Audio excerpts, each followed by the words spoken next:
I'd rather be a dreamer, I'd rather be free, I'd rather be a leader, I'd rather be a queen, I'd rather be a singer in a trashy cover band.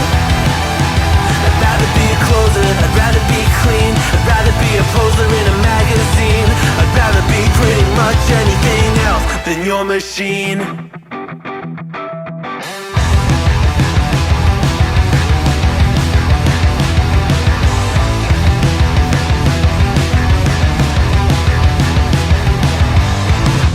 Wasn't always just a single shade, a palette full of gray in reverie. And I can burn it brighter than the sun. I have a golden gun inside of me. Don't box me in, don't, or I'll leave. I'd rather be a dreamer, I'd rather be free, I'd rather be a leader, I'd rather be a queen, I'd rather be a singer in a trashy cover band. I'd rather be a closer, I'd rather be clean, I'd rather be a poser in a magazine, I'd rather be pretty much anything else. And if I fall behind,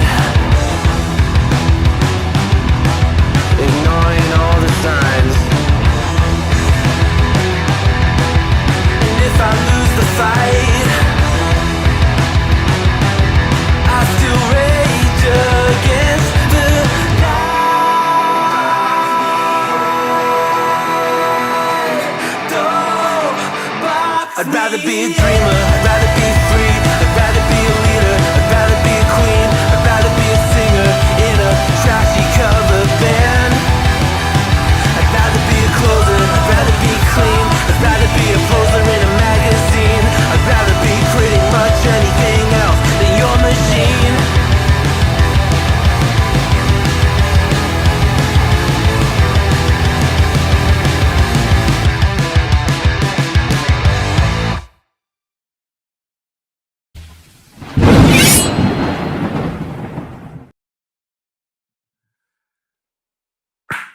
Hello gamers from around the world, this is Boxenberger, the video game enthusiast from Germany, and I would like to welcome you to this week's episode of the World of Gaming and Dutch. We are back at the regular time slot. We are.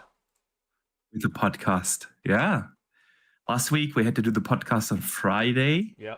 Going up against the Xbox 2, man. I know. That's always a tough challenge. So, but a lot of people still came through. But I want to welcome, of course, you guys here on this Thursday. The chat is already filling up with a lot of familiar names. Great to see you guys. But of course, also a big welcome to everyone who listens after the fact, either here on YouTube or on Spotify, Apple Podcasts, wherever you're listening. Welcome. And Dutch, how are you doing this week? Yeah, I'm all right. I'm tired from work and a little bit drained, but otherwise, looking forward to the weekend. How about you? Same. Yeah, man, I'm doing good.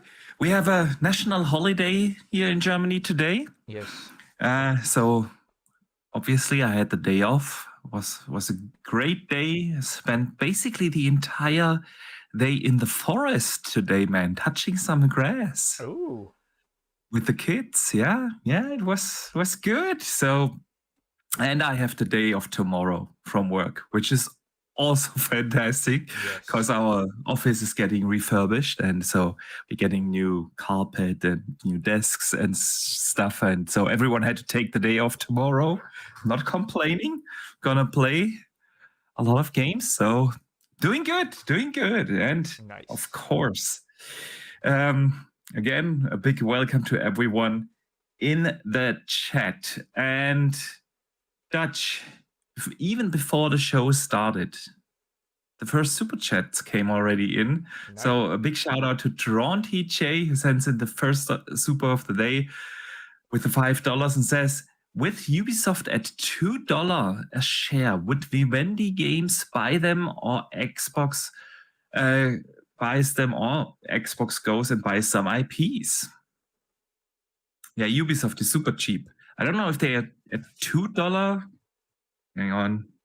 But yeah, their share prices really dropped low, and of course that makes them.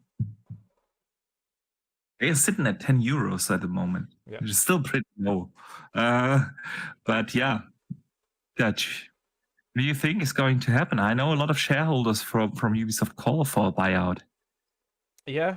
I mean, they've been calling for a buyout for the Guillemot family for a while, to be fair. So that's not changed. And the company themselves aren't short of money. They're okay. They're in a good position financially. They're just not having much success with critical hit games at the moment. They're having good games that have released okay, but nothing substantial. And I think they just need to. We've covered this last time. I don't think they're going to be selling any IPs or anything anytime soon. They're just going to focus on the next release and go from there. Yeah. What I could see happening is that they might license out some of the engines. Yeah, You possibly. know, Snowdrop, Anvil, who knows?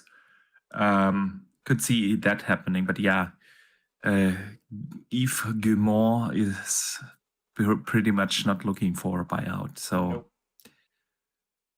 still wonder though, what is happening with all the Xbox cloud IP? You remember during the ABK acquisition, Xbox had to give or sell out the rights for cloud streaming to Ubisoft for ABK games. We haven't seen anything yet, so Yep. I mean, Ubisoft don't have cloud streaming, so that'll be interesting to see. yeah, true that. What they're going to cloud stream on. I don't know, man. I have no idea. No idea. Okay. H. Julia sends in a channel member chat and says hello, and a big hello to you. A member for 8 months. Thank you so much for the continued support. Great to see you here today in the chat. And of course, again, big shout out to everyone who's joining us here live today. Dutch, with no further ado, let us talk about our games of the week. Jingle. Jingle time. Jingle time. Jingle, jingle. You need the same jingles, man. All right. All right. So, Dutch. Yes. Of course, we want to know from everyone in the chat, what have you guys been playing lately? There's plenty of good stuff out there. But, Dutch, what kept you busy this week? Yeah, I haven't really been gaming too much this week, to be fair.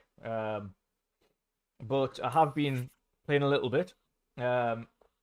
Naturally, I think start of the week I played a little bit of Age of Mythology. I played a little bit of the new FIFA. Mainly because... How is it? Yeah, it's just another FIFA, but I'm just too gullible to not buy it every year like a moron. Okay. And then also, of course, we got the Pixel remasters on Xbox. So I've got those, and I've started Final Fantasy VI. So I've got back into, and to be fair, I've also got Pixel Remaster on the PC. So this is like me double dipping now.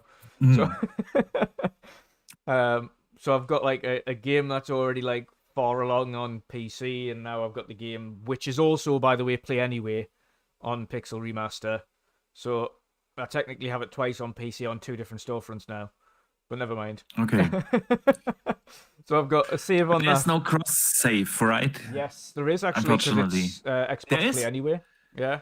Oh, sweet. So is Metaphor. That's also a Play Anywhere title. But yeah, surprisingly, Pixel Remaster is a Play Anywhere title, so you can get your saves. Interesting. Yes, That's good. Boxy. That'll be good for you and your ally. Indeed. To be fair, Pixel Remaster is perfect for a handheld. Yeah, it is. So 6 for me is the GOAT. So even though I've got 1 to 6 there now on the console, I want to start with my favorite one. So started the favorite one again. I'm only like maybe 2.5, 3 hours into it so far. So I've defeated a couple of bosses. I've got past a couple of villages. Got a few new members of the party and things together. But Yeah, I love it. I love it. To be fair, it's just it's strange having a very old Final Fantasy game that I originally owned on the PlayStation 1, the original PlayStation, now on Yeah. Xbox. It's great. Cool. Good So, stuff. I haven't gotten the Pixel remasters yet. Knowing that it supports Play Anywhere, that might just bring me over because, again, like you said, it's perfect then yeah. to go back and forth in between the Rock Ally and the console. Interesting stuff. Good. Yeah. And I have also Good stuff. downloaded Trials and Legends of Mana for when I'm finished Visions. I haven't downloaded those, but I've started Visions of Mana, which came out earlier this month. Earlier last month. We are already in October now. Yeah. And I've started that, man. I'm still pretty early in, maybe 4 hours or so, I want to say, but I'm loving it, man. Yeah. It's a fantastic Mana game. Like the music brings up a lot of memories. You know, they pick up a lot of the themes of the originals, which I do love. I really do enjoy the combat a lot more than I did enjoy during the demo, to be honest. I thought in the demo, it was like, what the hell am I doing with all these characters in my party switching back and forth? And you've got superpowers and you got combos and shit. And I had no idea in the demo what I'm doing. But of course, the main game introduces you slower to it. You know, you don't have everything from the beginning. You learn along your journey, and with that you also learn a lot more about the combat, and I'm actually really enjoying it. Feels good, but I put it on hold for Shattered Space, of course. We'll talk about that in a second. What's your early impressions of Visions of Mana then, like, so far? Great. So far, I'm loving it, man. Yeah. Fantastic. I'm intrigued to see what you think of it when you start unlocking more of the abilities, and the powers and the different techniques and things, obviously, because it changes all the outfits and changes all your abilities every time. So interested to see what you think about it when it does that, because that opens up a whole new traversal thing as well on the game. Yeah. So yeah, I'm really enjoying it, to be fair. So I'm glad I picked it up and jumped on it, and I'll be jumping on it more this weekend. Again, especially with Mana, I usually play that in like big chunks. So I'll play like 4 or 5 hours at a go. So, which is why I don't play on a weeknight, because I never come off. And I'll be like, oh, just a little bit more, just a little bit more. Time really flies when you play Visions of Mana. It has this hook, you know. It is kind of open world-ish, open areas, but it feels very linear in a good way, you know. And you always have this feeling that you make progress and not just doing stuff. You move the story along and it feels epic and everything. And I'm really, really enjoying it. Abdel in the chat says Visions of Mana is also Play Anywhere. Is it? Oh. If so, because it's not in Gamepass, right? And if so, that is opens up a thing after the show then, and see if I can download it on PC. I will definitely check that out, because that would be awesome, man. But it runs actually on console really well. It does, yeah. And see the performance mode, crispy, sharp image at 60 FPS. No idea about the resolution, not doing the pixel counting. I'm trusting my eye. If it looks good, it looks good. And it is very good image quality on console in performance mode. So, yeah, man, I'm really enjoying Visions of Mana. Let us see what the community has been playing before we talk a little bit more about, obviously, some of the big games like Shattered Space. Abdel is playing Shattered Space and says it runs great on the ROG Ally, and I can confirm Starfield runs really well, especially since the FSR3 patch on the Ally. Just a quick one. I have just looked on the Xbox store, and it does say Visions Yes. of Mana is Xbox Play anyway. Sweet. I know. Sweet. Thank you, Square Enix. I'm Keep not us up, starting please. to download it right now during the show on PC because bandwidth problems, man. That is awesome. That is awesome. H. Julia has been playing Star Wars Outlaws and Shattered Space. I'm happy to see when people play Star Wars Outlaws, man. Didn't deserve the mediocre critiques and reviews, honestly. Fun game. Yep. Kenny Lang is playing Borderlands. Nice. Interesting. The original? The 1, original? 2, 3? Yeah. 3? Tiny The Tina? prequel? The prequel? I'm not sure. He just wrote Borderlands, man.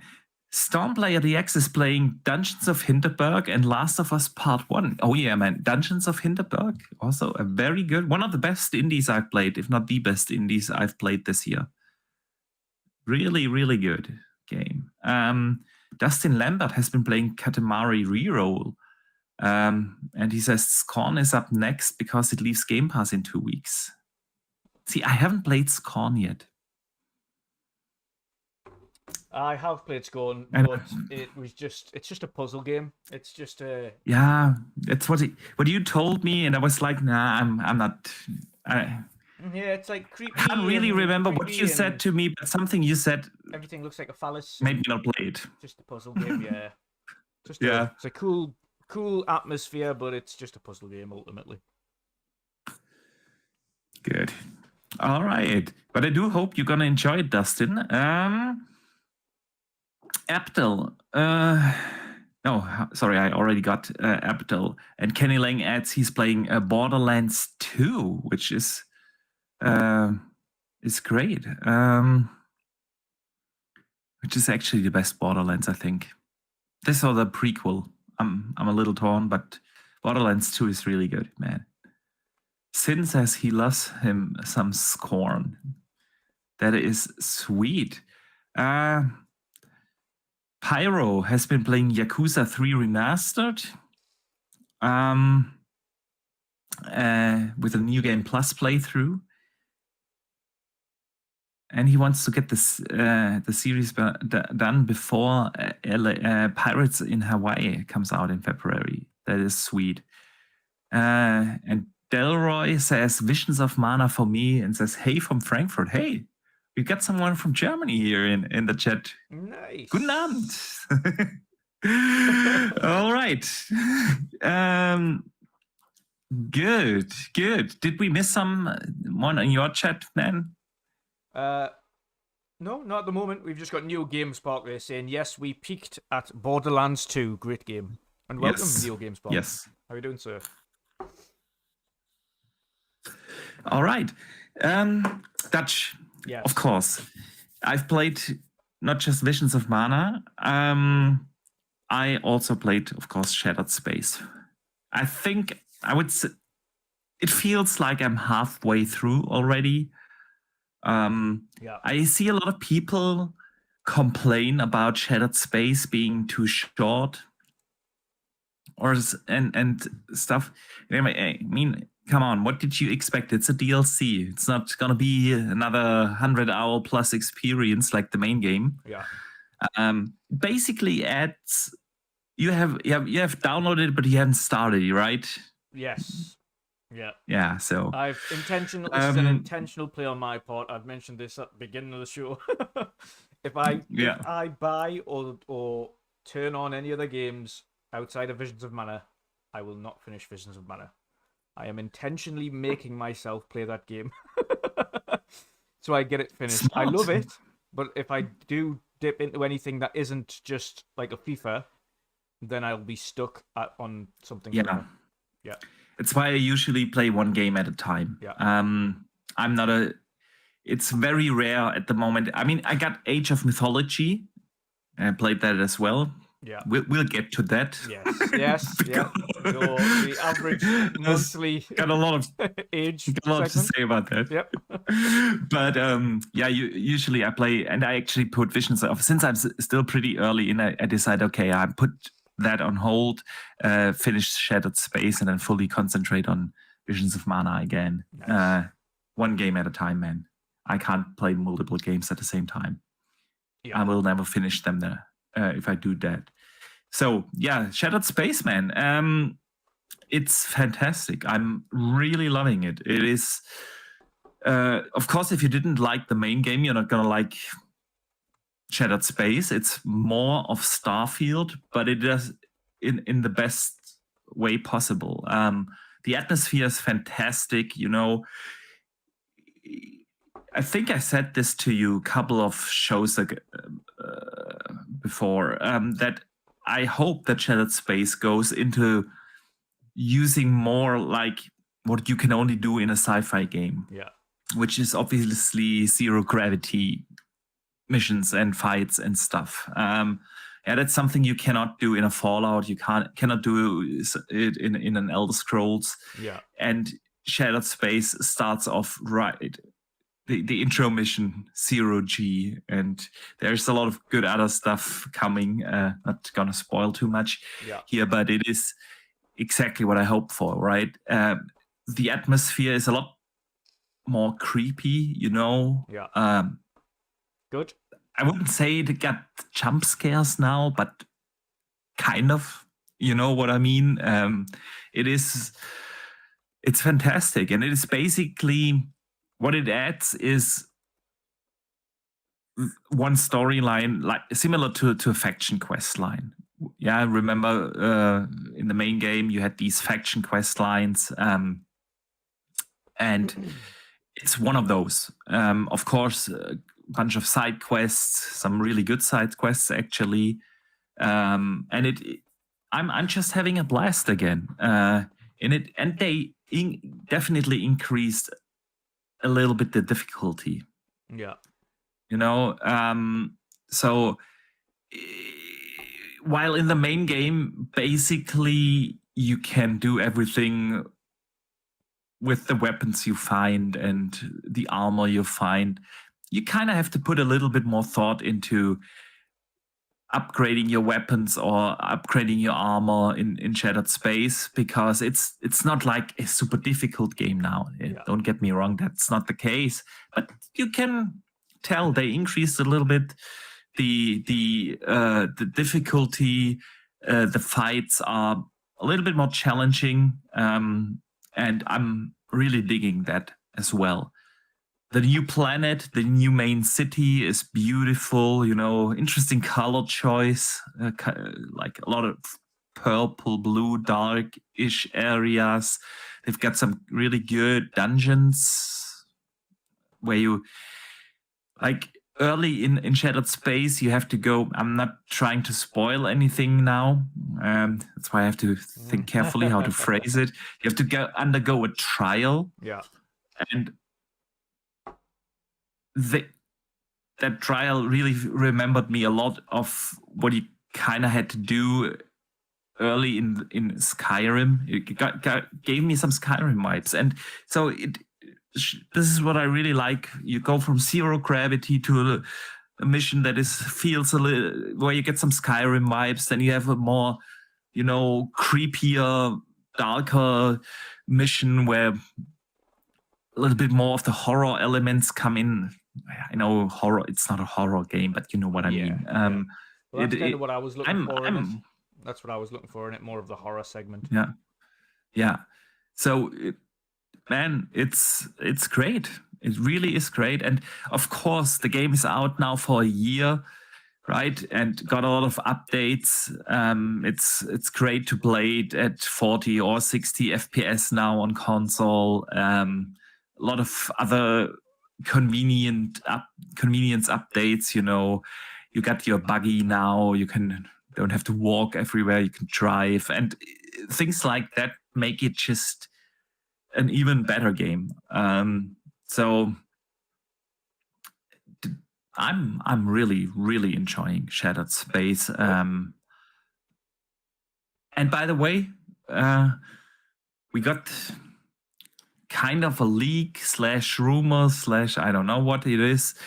But apparently the next DLC, which they already confirmed, right, that there's going to be another story DLC, is then going to focus more on Constellation again. Okay. Which is so the storyline of Shattered Space is along House Varun, right? Yeah. It's actually not an easy storyline to follow. I think that would be probably my only criticism so far. I think the storyline is unnecessarily complex because within House Varun, right, you get these other houses and they confront you at the very beginning. Yeah, we have house this and house that and house so and house this, and this house has an issue with this guy, and it's like little hard to follow. Yeah. Right. Other than that, absolutely fantastic add-on. Everything I hoped it would be. I'm loving it. Abdel in the chat asks the question, how do you get the Ref 8? The Ref 8 is super easy to get, actually. You just have to go to any of the main cities, and at the airport, spaceport, you got these mechanics, right, where you can also like build your ships and so on, and you just talk to them, and from this guy, one of these guys, you can get the Ref 8 directly. And once you have acquired it from one of these mechanics in the main cities, so you go to Aquila or anywhere, ask the mechanic, you have the Ref 8 from then on out. You can customize it as well at the mechanic, and then it always pops up close to your ship. So when you land anywhere on any planet, directly next to your landing bay, you have the Ref 8. Just get in and have fun with it. Nice. And by the way, you can shoot. Oh, yeah, even better. From the Ref 8. That's fun. You have like a laser cannon on the Ref 8. So yeah, man. It's really, really good. And people in the chat have already voted for the gameplay that we're gonna watch today. And it is a close one, but Shattered Space 1. Very close to Age of Mythology, man. No one wants to see Visions of Mana. That's shocking. Yeah, we'll get to that as well because, man, I have to tell the story. Sorry, I'm going off rails a little, but my Xbox is screwing with me. Yes. I told you that in the green room. Yeah. I have, for a week now or so, I have an issue with Xbox and Game DVR. Whenever I want to record something, and obviously you have to record to the external drive when you want to record longer clips than 2 minutes. Yeah. My Xbox starts to tell me that my external drive would be too slow for the resolution. Okay. For whatever reason. And sometimes it tells me that after 10 minutes of recording, sometimes it tells me that after 20 minutes of recording. And I've been using the same drive for 2 or 3 years now. And it's actually one of the fastest USB drives out there.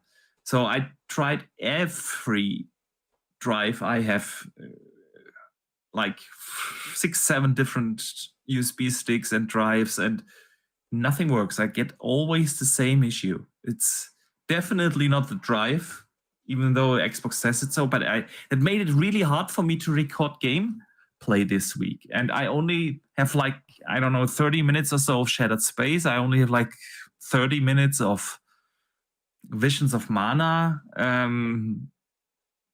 So unfortunately, guys, we have to watch a little Age of Mythology later. Because I think Boxy needs to invest in an Elgato. No, I'm not. I'm not. And it's not because I'm cheap, but if I sit on my couch and play on my console, I don't want to hook up my PC to the console just to record footage and then deal with all the, HDR pass through and frame rate issues with pass through. I'm not doing that. It's 60 frames on Elgato. You're fine. I want 120 frames, man. I mean, you can I have do the highest 120. bracket one, but that's like... Yeah. No, I'm not doing that. This is so inconvenient. I need to look. Maybe I do a hard reset of the Xbox tomorrow or so and see if that fixes it. But yeah, I've been dealing with that issue the entire week. So unfortunately, I do not have that much gameplay of any of the games outside of H, because that's something I play on PC, and there it is no problem to record.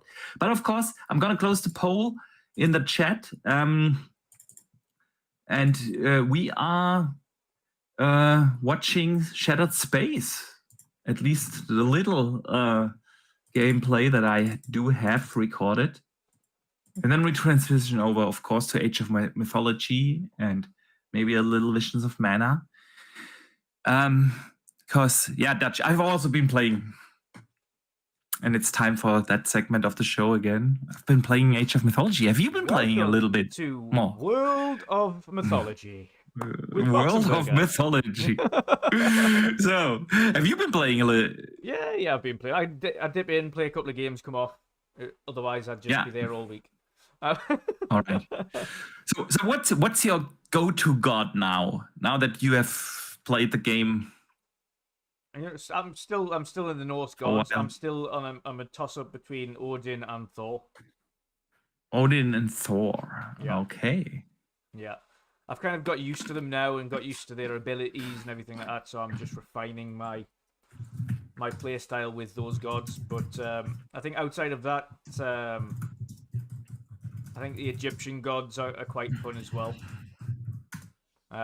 Especially, like you say, they've also got the portal, so you can transport troops from one area to the other. But no, I'm sticking mainly on Odin or Thor. Mainly Odin. Odin and Thor. Yeah. Interesting. I've been playing around a lot, and I've been playing too much again of Age this week. Yeah. I was still trying to figure out what is my kind of go-to god for now, until I really get the hang of the game, you know. Before I did the same with Age of Empires 4.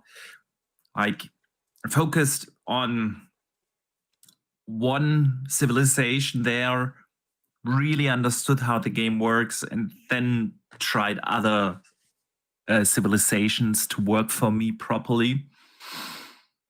And then you usually, or I at least, usually end up with 2 or 3 civilizations that are then my go-to. And with Age of Mythology, it becomes a little bit more complex, because you not just have the god, but in Age 4, you kind of have, when you age up, right, you could also choose in between 2 different versions how you want to age up. And there was always, with every civilization, there's basically an obvious choice. Yeah. Right?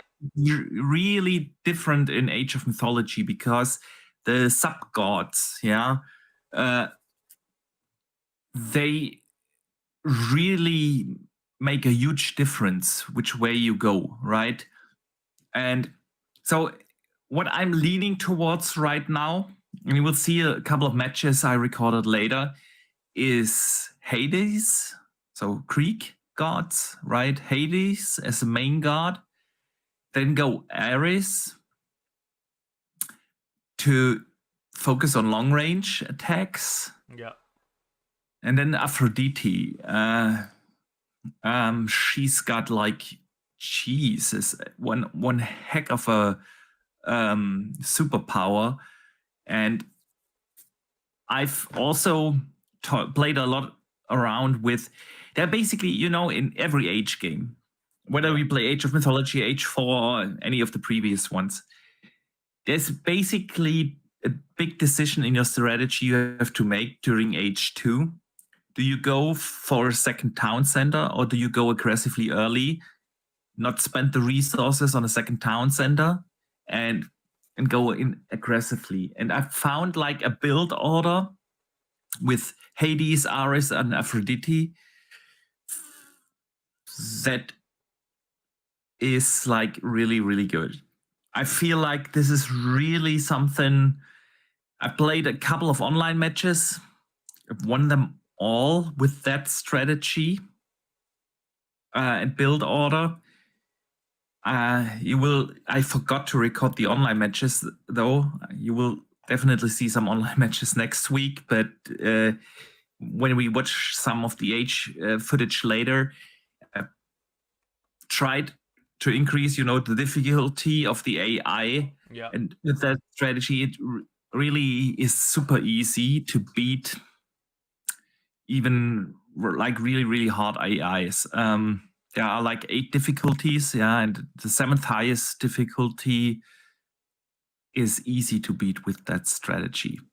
It is a very unusual one, but if you go Hades as your main god, Hades has this one ability you can learn, that is, and you can learn it in the first age, the vault of something, that will generate you gold indefinitely. I mean, we'll get like 2 gold per second, which is is really a lot. It is an expensive skill to learn, though, especially for the first. It puts down like a building, doesn't it? And those buildings continuously. No, that comes in the 4th age. Yeah. That is the 4th age. No, in the first age, you get indefinite gold 2 per second. And just to put that into perspective for you, a villager collects at 0.5 gold per second. So what you 0.7 gold per second. So what you basically get is, when you learn that skill, you get 3, roughly roundabout, right? 3 villagers. And this is killer early in the game. Later, if you do that in the 3rd or 4th age, when you have your economy set up and everything, it's unnecessary. Absolutely, right? But in the first age, and so what you do is basically you focus to get that, and it is super unusual because you need a lot of wood and you need a lot of favor for it. So you start the game by collecting favor and wood just to get that, and then pull everything over to food and things. It delays your age up a little bit, because with other build orders I've tried, you can get to age 2 after 3 minutes and 30 seconds plus minus, right? And this build order delays your age up a little bit to around about 4 minutes or so. So you lose 30 seconds, and it is it is a lot. 30 seconds early in the game is a lot, because by the time you age up, your opponent is already probably building up his army. But you have extra 3 villages. You get gold, and you don't have to worry about gold during the 2nd age. Yeah. And you can really then speed up your build up for your army a lot, because if you then distribute your actual villagers a lot, it is super. And then as a 2nd god, take Ares, and Ares has 1 skill you can learn that will make archers like OP, and with that you can then rush in the 2nd age your opponent, and it is gonna make life really, really hard. So you will see later. You will see that against different difficulties, and it is. I don't want to bore people, but it is just fantastic, man. And this is what I love about Age, right? There's millions of ways and strategies and build orders you can do. But once you have like something going for you, and you found out, okay, if I do that, and know how many villages you have to put at what time to which resource. Like, it is. I'm not joking. I have a list here, right on my desk. There it is. It says, okay, first you start with 4 villages, right? First 2 go to food, 2 on gold. The 5th that comes out of your town center goes then to gold. The 6th goes to wood. The 7th goes to wood. The 8th goes to wood. The 9th goes to food. The 10th goes to favor. You know, it's really like you set it. You kind of have to set your game strategies up like that to optimize your playthroughs, and then you know exactly. Okay, at minute 1.20, I should be able to upgrade to this. At minute 2, I need to upgrade to that and build this. I love it, man. We need to say to chat as well. When Boxy talks about this, he's talking about competitive play age. So when you, I've seen Lily in the chat going, "This sounds super complicated." I'm like, if you're playing competitively like Boxy does, this is what you need to do. Otherwise, it's not that Otherwise, chill out. You're all right. You don't need to do that hyper detailed. But if you want to play super quick and end matches in like less than 20 minutes, then Boxy does that. So, anyone in the chat wants to know about the proper build order? Fanto says, "Will this be in the exam syllabus?" Yes, get studying. Yes. Maybe one last thing. If people think you need to, you can do that through the entire match and have one build order that you do. It stops working midway through H2. But like the first 5 minutes of the game, I would say like 80% of the matches are decided in the first 5 minutes. Maybe 6. Yeah. And you can really optimize those first 5 minutes. This is where I have my exact build order, what to do. But of course, it then depends on the skill level of your opponent. It depends on what strategy are they doing. Yeah. Again, if they decide to go for a second town center, they will not be able to build up an army as quickly. But they will have a super strong economy and crush you in the third age.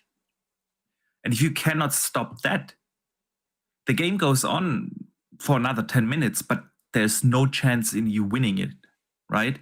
Because he will have an economy. So what you need to kind of do is you need to figure out what's the basic strategy of your opponent. Is he going like early army or second town center?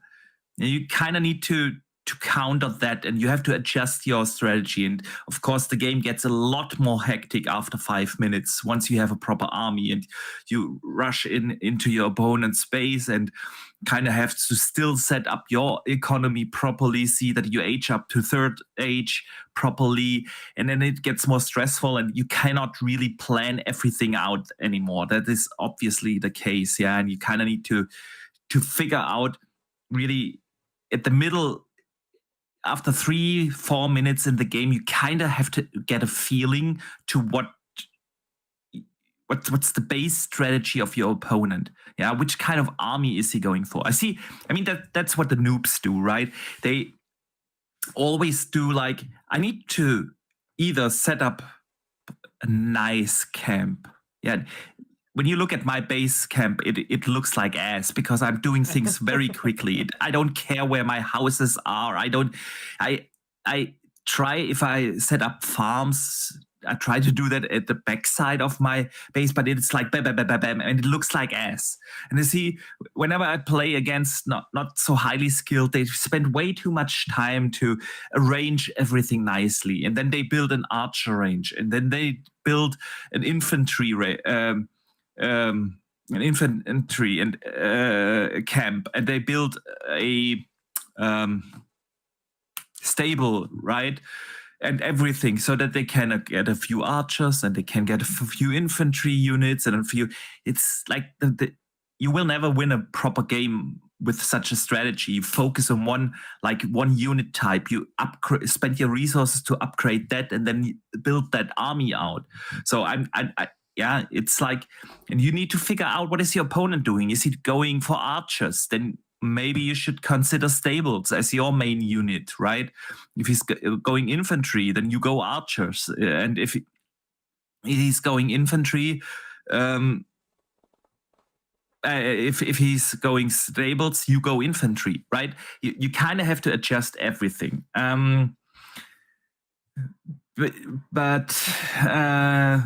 Yeah, man. Tron TJ sends in a $5 super chat and says, you would destroy me in Age of Empires, but I would destroy you in Command & Conquer. Let's play sometime. Yeah, man, I haven't played Command & Conquer in like 20 years or so, 15 years. I would probably lose. But if you give me a couple of weeks to train, yeah, who knows? Who knows? And I like to go super nerdy in real-time strategy games. Obviously, again, here's my list that says exactly what villages to use for what. Once you have memorized, if you really want to play competitive online properly, of course you have to memorize that. You can't look, okay, what do I need to do next? And this is just me figuring out, okay, I'm really writing down, okay, if I spend like the first 3 villages on foot and 2 on gold and 2 on wood, when do I age up? This is basically what I'm trying to figure out. And then I find out, okay, I age up with this build order. I age up after 4 minutes. That's shit. So I try to optimize it. Why am I aging up too late? Okay, I need early more gold, so I put more villagers on gold, and then I see, oh, I level up at 330 after 3 minutes and 30 seconds. So it's a better build order, obviously, and it's all right. Dutch, yes. Let us move on from topics, from age. Yes. And get into some news, man. All right, jingle time. Jingle, jingle. All right, Dutch. All right. I think we talked enough. Man, it's 50 minutes in the podcast, and all we did is jeez. Okay. Well, gaming news is light, right. So we've got to talk somehow. That is true. That is true. But we got some This interesting segment's going stuff. to take like 15 minutes, and then it's not age, so of course it's going to be shorter, man. So, again, if someone is interested in my build order, let me know. All right, Dutch, what happened this week? Let us start with something I found really interesting, because last week we discussed a little bit, will Final Fantasy 16 and Remake and so on ever come to Xbox? We briefly touched upon that last week. But this week, we got an official statement from Square. The lead producer of Final Fantasy 16 said officially he wants to release Final Fantasy 16 on Xbox, and that players should not give up in terms of their hopes, said Naoki Yoshida. So basically, obviously, Square wants to release it because it didn't perform as intended. But yeah, for them to now really come out and say, okay, we really want to publish it on Xbox, obviously means that it's only a matter of time. So what are your thoughts, man? Yeah, it would be great when it eventually does. It's just a case of, I think it was more a line of having just released it on PC, they're kind of focusing on that first and foremost. And I think it will come out. I think it'll probably be at some point next year that Final Fantasy 16 hits the Xbox. It'll get a port sorted for it. But yeah, I see it coming over. 7, again, it will happen. It's just, I think, when 7 comes. But I think 16... with 7, I'm still not sure. I mean, I want it to come over, but... I think it will. I think it's just a case of when. Yeah, but there's just something weird and going on with 7, right? Because the first remake, Final Fantasy 7 remake, had like, was it 6 or 12 months exclusivity, and everyone knew, okay, exclusivity is running out. And then something happened. Something happened back then, and suddenly it was obvious it's not gonna come to Xbox. Yeah. And then Rebirth came out, and everyone knew it was only like 3 months exclusivity, and still the game didn't come out. Yeah, and there's just something weird with this whole Final Fantasy VII remake trilogy.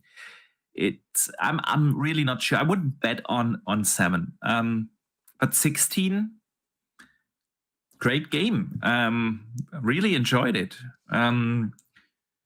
Yep. And so I know you need to get to the Desi Baby DLC. in the chat also loves it. You need to get to the DLC. Because there's now 2 story expansions for it. I know, I haven't played those yet. Yeah. I kind of need... When they came out, it was more or less around the time of when Rebirth came out, right? And so I just went to Rebirth and never bothered with the DLC. Yeah. And they're not super long. I need to either. play it. They're not super long. It's like combined, I think combined for both DLCs about 20 hours. Yeah, which is still... The first one that It's came 20 out like hours, pretty man. much not long after 16. That one's like 5 hours, and the next one's like 15. Yeah. So it's good though, good little expansions. But no, I'd love it. I would assume so. I'd happily pick it up again on Xbox and play it again on Xbox. That's no problem. So no, it's great that it's coming. I think especially the next mainline ones, and all future remakes of classics will go onto Xbox Day 1. I think they've got, and they're still debating 9. I keep hearing. Apparently 9's in the works, but then they keep I've heard that too. They keep mentioning 9 every time, and they're saying 9 could be another Final Fantasy VII remake kind, where it's multiple releases because of the size of it.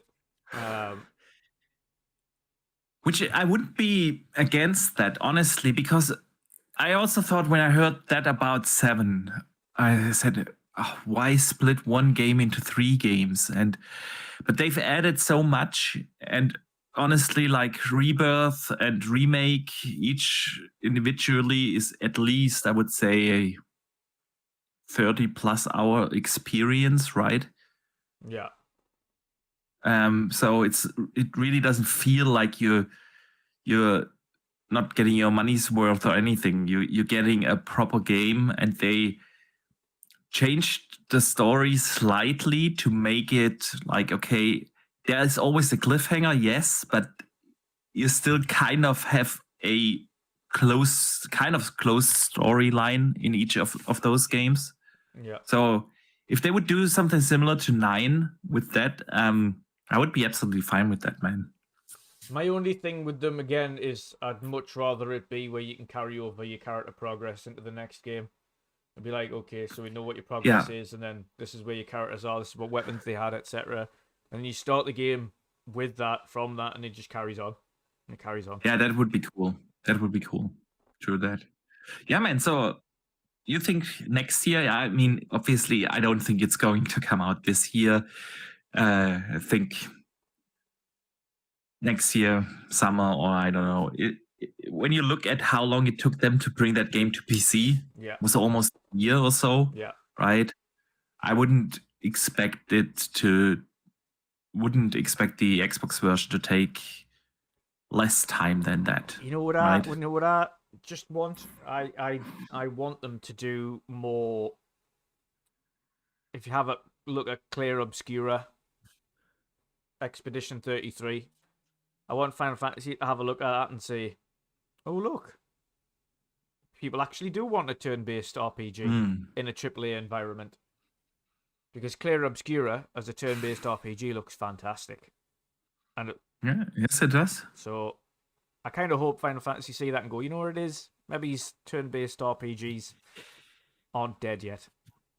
Honestly, after Baldur's Gate and the massive success, I think turn-based AAA RPGs are, or it has proven that turn-based RPGs are still modern, Yeah. and that there's a massive audience for it if done right. Yeah.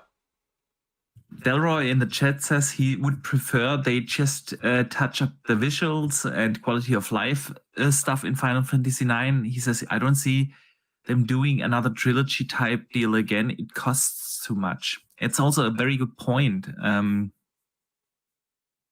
Very good point. Square is struggling with its revenue. So It is, but that's what happens when you only put on one platform as your main release for fucking 7 years. yeah, true that. I really, I really wish we would know about how much does such a deal cost. I would be intrigued. How many units do you have to sell of your game in order to make up for the loss you make by not selling it on other platforms? Yep. I don't know. If I'm making up numbers now, if Sony gives you like 10 million to make it an exclusive on your platform, yeah, that would equal to, I don't know, 700,000 copies, which you would easily sell on Xbox and PC combined, right? Yeah. So it's okay. So it's got to be more, and at some point, there's a break-even point, and I would just be interested in where is that? How much does such a deal cost to make a Final Fantasy 16 or 7 Rebirth and those games exclusive? I would say more so the costing behind 7 exclusive, because that I would imagine that's a big outlay. That's one of the most popular one in the series. It's the most well-known one in the series. Of course, there's diehards like myself who love the series, and my favorite's actually 6. My second is 9. My third is then 7. So yeah, like it's because you're weird. Obviously, 7 is the best. 7 is not the best. 6 is the best. 7 is the best. 6 is the best. No. It is. It is. 6 is it's got the best story. It's got the best villain. Sephiroth is cool, but 6 is the best. 9 had a cooler overall story, and I like the kind of fleshed out stories behind each character in 9. But the way that they're doing 7, the remake trilogy of 7, they're fleshing out the characters more than what you got in Final Fantasy VII's original release. So in Final Fantasy VII's original release, the characters weren't as fleshed out, but they are now, which is why they took the opportunity to do these in singular games to flesh out the characters. I would disagree. But in 9... 7 at its release... Yeah, but 7 at it... You kind of have to think about... Obviously, by the time the games came out, and 7 was just like an unprecedented game at its time. I loved it, don't worry. I absolutely loved it. But when 9 came out, it immediately overtook it for me. I just loved 9. I mean, 9, don't get me wrong, is second place, obviously. Fantastic game. But it was the better game per se, but it wasn't as like revolutionary as 7 was. It's like, when Ocarina of Time came out on the N64. It didn't. Yes, it wasn't revolutionary as 7 when 7 released, but it was the evolution of 7. It definitely was. Yeah. Of that, and that's why it's better. Absolutely. That's why I said, in itself, you could argue it's the better fleshed out game. Yes. But it is. When it came out, it wasn't as revolutionary, and it didn't do the same things to me like a 7 did. You know what the good thing is about the original Final Fantasies, though, when they all released? 7 was completely different to 8, was completely different to 9, was completely different to 10 and 10.2. Was completely different. Obviously, Yeah. 11 was an MMO, the first big MMO for them. Then you had 12, which again was completely different, and they keep changing the combat styles and things every version. Yeah. And then same applied to 13, which changed again into a bit more of a linear package. Absolutely. And then 15, 14 obviously online. 14 online. Then 15 was big very open different. world. Yeah, massive Yeah. again. Big party system, but action orientated. And then they took that from 15 and brought a little bit more of that to 16 and made it an action RPG. Yes. Yeah. But instead of having a Yeah. party system, it's just one dude. Blind Mephisto in the chat says 9 is afraid of 7 because it's 7, 8, 9. Yeah. Huh. Interesting. All right, Dutch. Let us move to a different topic. Some Xbox news. I wouldn't call it news, but something interesting that I'd like to discuss with you. Yes. Xbox is seeking feedback from studios which aren't on Xbox, but on rival consoles, right? And they said we could probably get a great perspective we could learn from. So Xbox obviously over the last couple of years, well, actually it's been going on like forever, that certain publishers, certain game developers skip the platform, right? And not because of exclusivity deals. And Xbox is now seeking out and trying to get feedback from them why that is. So what are your thoughts on this? Because I have a lot to say. Again. Why would developers want or feel the need to port for a platform that doesn't care about selling its platform? When you're trying to do too many things at the same time,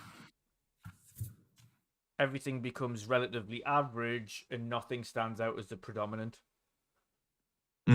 It's such things as saying, yes, I can multitask. It's all well and good, people who say, oh, I can multitask and I can do X, Y, and Z all at the same time. But that's doing several things good and not one thing fantastic. If you're just focusing on making one thing really great first and foremost, then that one thing is fantastic. And then you can move on to the next thing and then make that thing fantastic. And make the next thing fantastic. But the problem with Xbox is they're trying to cook too many things at the same time. And they're going, right, you don't need to get an Xbox anymore. You can get a Fire Stick and play the Xbox on the Fire Stick. You can play our games on PC. Or you can play our games on cloud. And then their Xbox actual hardware sales are going down and down and down and getting lower every month and lower every month and lower every month. And then they keep coming out with these generic things, like in the press things. We've got the most players we've ever had. Well, you can say that because across all of the devices, you might have the most players you've ever had. But if you're specifically looking for reasons as to why they're not developing for the Xbox console, is because you're no longer focusing on the console as a predominant place to play. Yeah. And because you no longer care, why would the developer? If they want to develop a game for PC, they'll develop it for Steam. If they want to develop a game for console, they're going to go to the predominant console first of all, and the predominant console is PlayStation. If they want to develop a game for cloud, Xbox isn't even the leader of cloud. They would develop again for PC, and you can use it on GeForce Now, which is significantly better than cloud. Xbox cloud streaming. If they want to do it on mobile, they don't have to use Xbox for any of that. They can go through Google or Apple.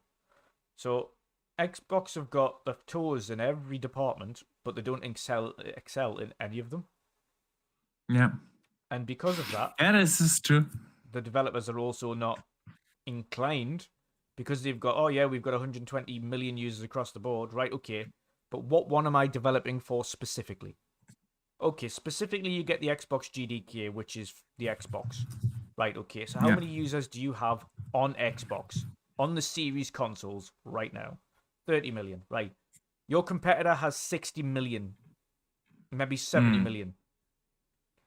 So they've got more than double what you have currently.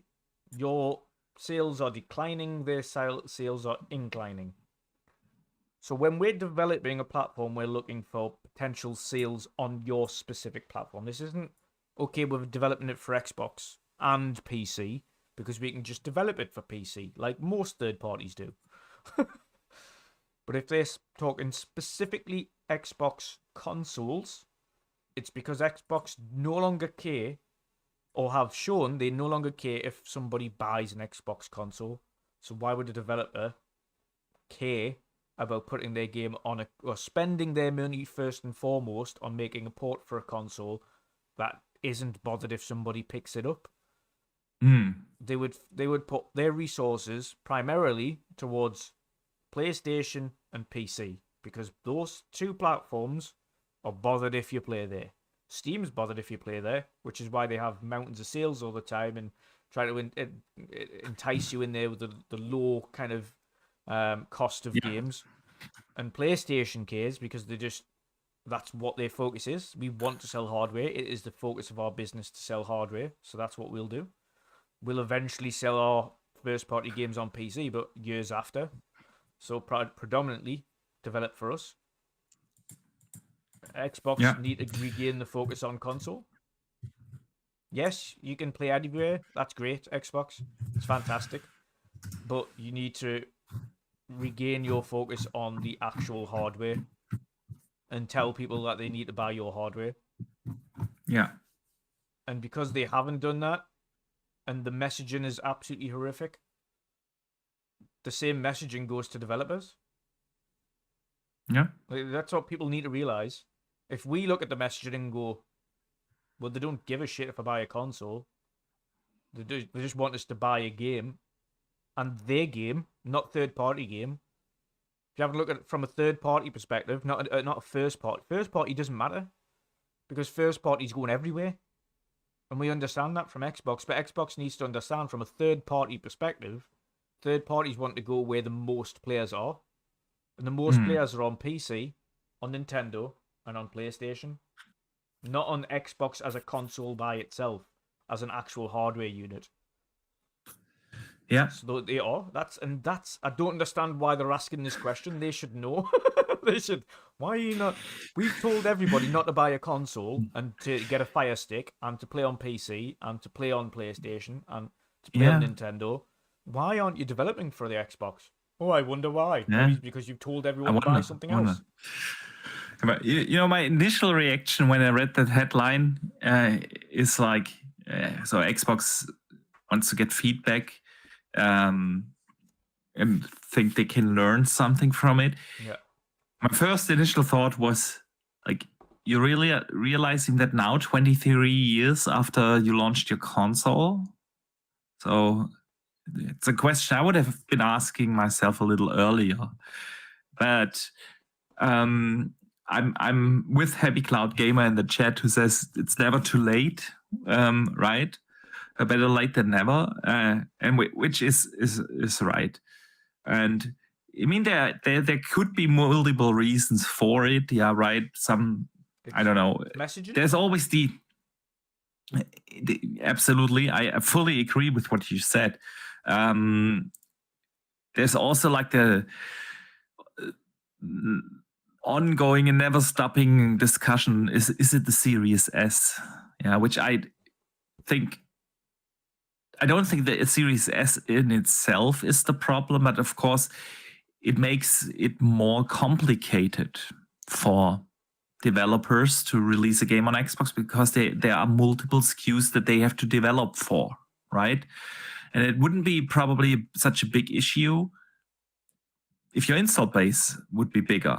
Yeah, if you would have like Sony is with its PS5 right now, something plus minus around 60 million units out there, ballpark. It's a different thing than when you compare it to Xbox, which are somewhere in the ballpark 25 to 30 million. And so yes, of course, that could also be an issue, and it's good to seek feedback. Feedback is always helpful. But I do agree with you and everything you've said. Xbox is doing a lot in parallel. When you look back in 2017, which isn't that long for a business, right? It's 7-8 years now. Yeah. When you go 7-8 years back, they had like 3-4 studios, first-party studios. Yep. Right?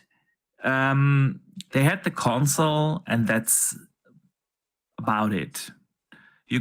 They already had things like Play Anywhere in place, where you knew, okay, if I bought Quantum Break, I can play it on PC and the console. So that was basically the point where they started to do more than just the console, right?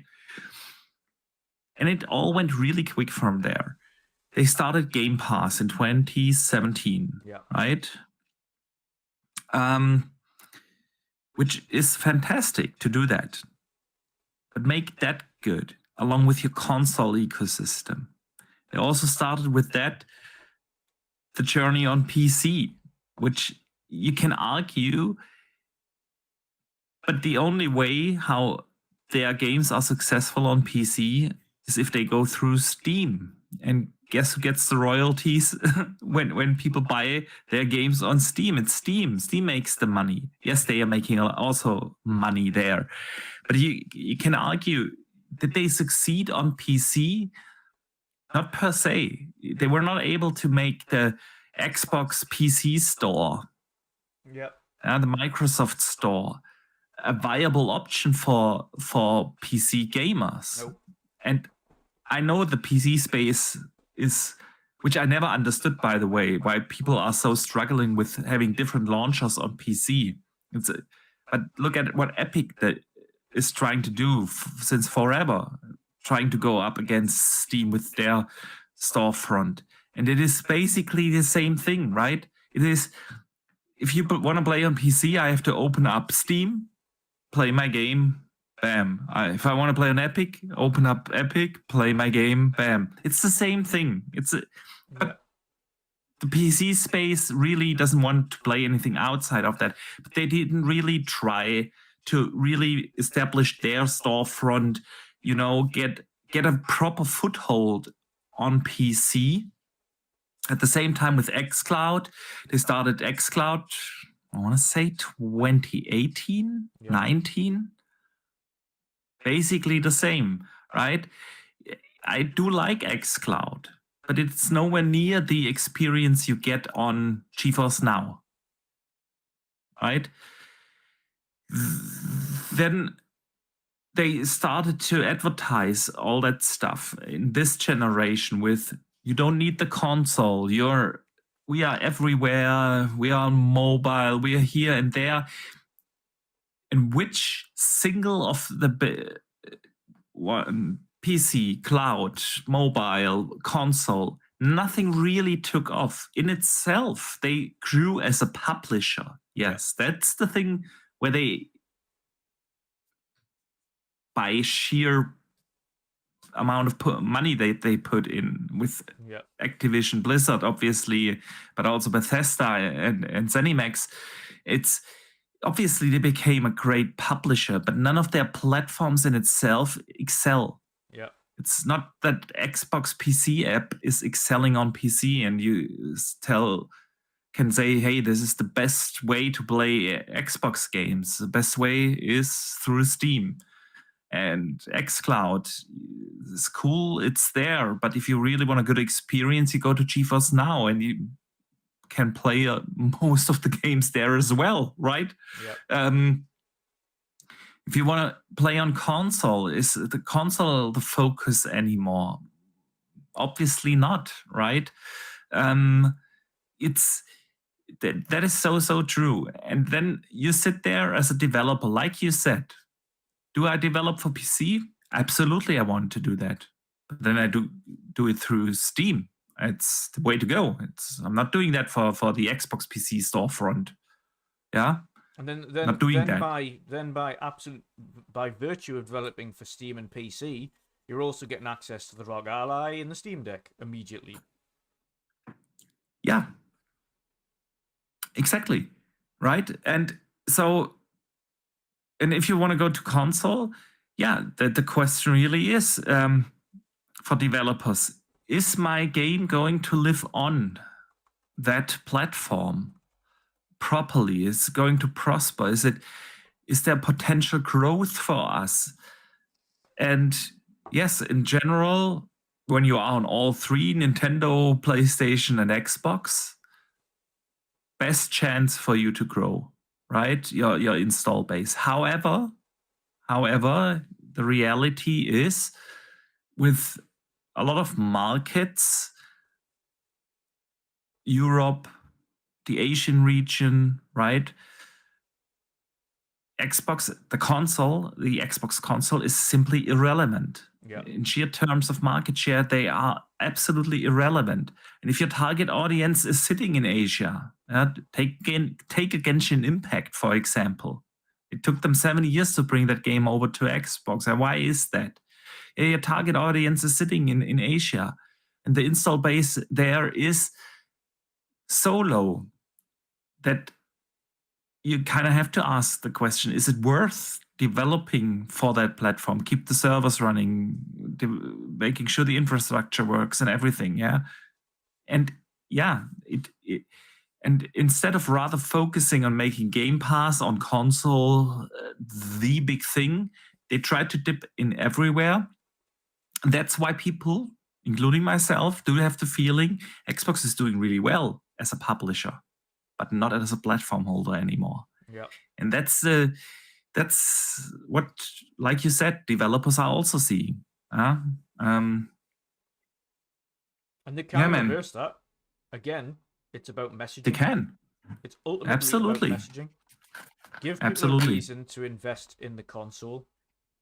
If you're not putting the console as your first thought, and this is what I said weeks ago, but the thing that made Xbox in the first place, instead of being Microsoft Gaming, which didn't take off, like Microsoft Gaming was a thing, and they made a couple of games, Flight Sim and Age of Empires, etc., but they weren't a thing until Xbox came around. And the reason Xbox was successful was because they made that their focus on gaming. They made Xbox the focus, and with 360 they made it the focus. With Xbox One, they went away from that focus and started talking about TV and multimedia, which is why that absolutely tanked. And then with the One X, we kind of got a resurgence into, right, we're talking about gaming again and being a powerful gaming machine and focus on gaming. At the beginning of the gen, we thought, right, okay, they're going all about power again now. We're going right on the Series X, and we're talking about the power. And then, again, they went away from talking about the console. They're doing exactly what they did in the Xbox One section, and they're forgetting about the gaming aspect, and they're just like, oh, well, now you can do everything and go anywhere and play anywhere. And it's like, no, just focus on what made you popular in the first place, which was the console. And if you then extend upon that, build upon that. Yeah. It's, I mean, we talked about this. I don't think that this generation, the Series X and S generation, went as they were hoping for. Nope. Because they had to launch the console without a game, an exclusive, a system seller. Yeah. Yeah, the first system seller was probably Halo Infinite, which came out a year after, or Horizon 5. But both games came a year after the console launched. Yeah. And then they had another 18 months of nothing, just up until the point of Redfall, which in itself, everyone knows how that went, right? And it took them like 3 years with Starfield to bring out the first proper reason to really get the Series X. Yes, they had Game Pass all the way through, but obviously a Game Pass alone, besides the lack of marketing, isn't enough to pull people into the ecosystem and buy a 500 euro console. Yeah. Not when all your friends play on PlayStation and PlayStation offers these games like Spider-Man and God of War and Horizon, and which is what Sony had in the first 3 years. Yeah, there's no arguing that this wasn't the way they hoped for. And even for the hardcore segment, they promised power, which I would argue a casual gamer really doesn't care that much about whether you have a few more pixels on PlayStation or Xbox. It's for most gamers, that's not an argument to buy that. But they weren't even able to deliver that in the first 3 years or so, right? And now we are 4 years into this generation, and even after 4 years, you can count it on one hand how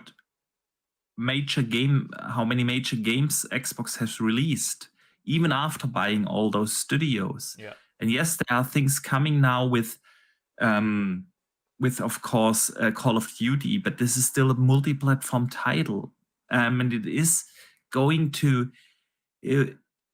Obviously, it's going to boost a little Gamepass subscriptions and so on. But yeah, I don't think the console generation went the way they wanted to. And of course, that made them throw in, I don't want to say the towel, but I lack of a better phrasing, and go, hey, we are just a publisher that also happens to have a platform. Yeah. Right? And yeah, this is just the thing, yeah. And publishers notice that, all right? I can reach basically the same audience, more or less, if I do release on PlayStation, Nintendo, and PC, in the bigger picture. So, yeah. Yeah. And Dustin in the chat says Sony also only released a handful of first-party games, but it was different, man. Like their roadmap is bad right now, right? Ghost of Yotei is basically along with Death Stranding 2, the only games that are announced, and both of them, I doubt. Honestly, both of them are coming out next year. Ghost of Yotei was only announced last week. And what Sony did this week is they said, hey, we are a little surprised about the not so good feedback. Because a lot of people complained, okay, it really just looks like the last game and so on. And it is... I feel like it's not gonna make next year. I honestly, and Death Stranding 2, yes, that was also shown, by the way, at Tokyo Game Show. It was. I mean, there was an article this week as well from Kojima, which you can take it in multiple ways, but he said the game is almost 40% complete. Yes, 30 to 40% complete. Okay. And he also said he has a release date. He just can't tell it yet. But honestly, if you're in October of 24 and saying your game is only complete 30 to 40%, is it going to come out in 25? I'm not. I'm confused by what he means by 30-40% complete. Yeah. Is this some mixed translation or something? Like, I don't know. Is that I don't know. Finished making the game, but it's only 30-40% complete on the polishing and debugging and things like that, or is the game in itself only 30-40% complete? We don't know. Yeah. Maybe you're right, and something was lost in translation. Or but nothing have they only just finished doing all of the CGI and gotten all of these famous actors to finish their scenes, and now we're starting to make the game? I don't know. They're still doing motion capturing. Yes. Right? Yes, finishing the movie first. So and then Yeah, then yeah, then make the game. exactly. I mean, it's no secret. I'm anyway no fan of Kojima games. I think his games are unnecessarily And I mean, let's complex in face its it, they are. storytelling, weird. Yeah. Then people always say, "Oh, he's such a god in making video games," but when I look at the actual gameplay, it's usually completely uninspired. Don't get me wrong; it looks fantastic. Death Stranding 2 visually, it's a beautiful game. The Decima engine is gorgeous. I mean, and the photo mode they teased so heavily, yeah, and kind of went viral.